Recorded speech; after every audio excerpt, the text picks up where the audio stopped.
I've been starting teaching and talking in schools with a lot of the youth.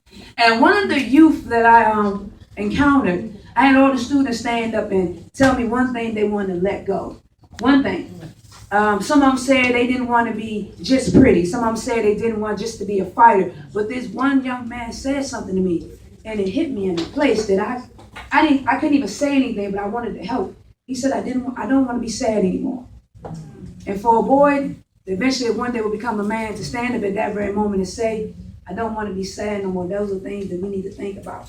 When we're judging youth and we're pointing fingers and we're passing blame, when they can stand up and say, I don't want to be sad no more, that's a cry for help. So I want to do something a little different tonight. It takes me back to my youth. So Kevin, go ahead and do this. All right.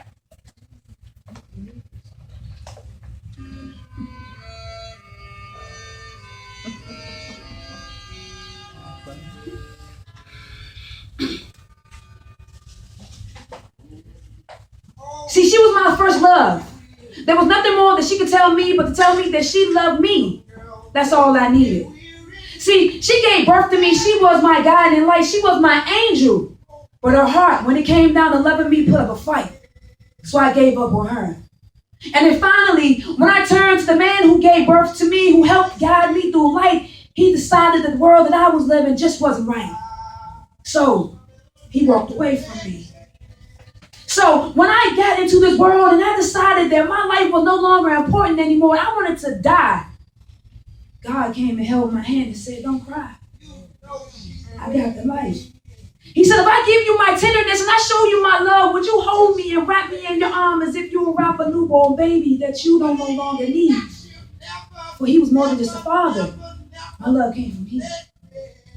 So with all the tenderness in my heart, I still had a fight in me because I hated the world because mama didn't love me and daddy couldn't see that the life that I was living was more than what he thought I could ever be.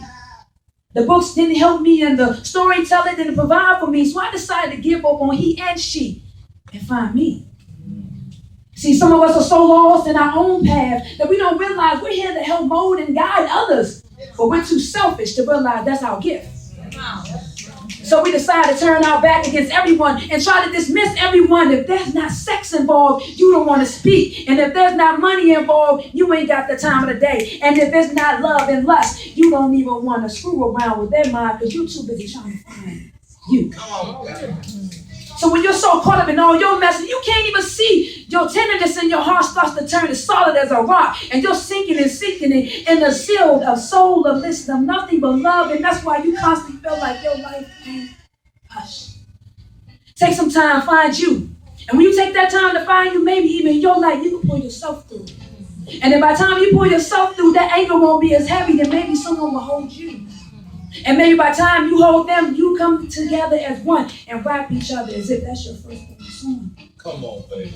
Or maybe after you finish hanging out with all your girlfriends and realize that there's someone more connected than you and your boyfriend, then maybe at that very moment you could take a breath like waiting to exhale, but you don't need to breathe. Just follow me, carry me like a verse. Don't let me go, don't let me hurt. Keep me stronger than your baby. Maybe you'll show me a woman's worth. But maybe you're too busy worrying about the tenderness in your heart. You don't want to shed a tear because you're worried about the pain in your heart because you remember that day when you were just a kid. Daddy said men don't cry. Mama said girls don't run wild, but you're just a young child running wild like an old Temptation song. You just skipping and skipping and skipping, trying to ride around the block until you get back to your favorite parts. But when you find that peace inside of you, maybe you can push yourself through and maybe the youth will be able to follow you. And maybe you won't lead them astray. And maybe you'll find you with just a little bit of tenderness. Woo! Can't you see?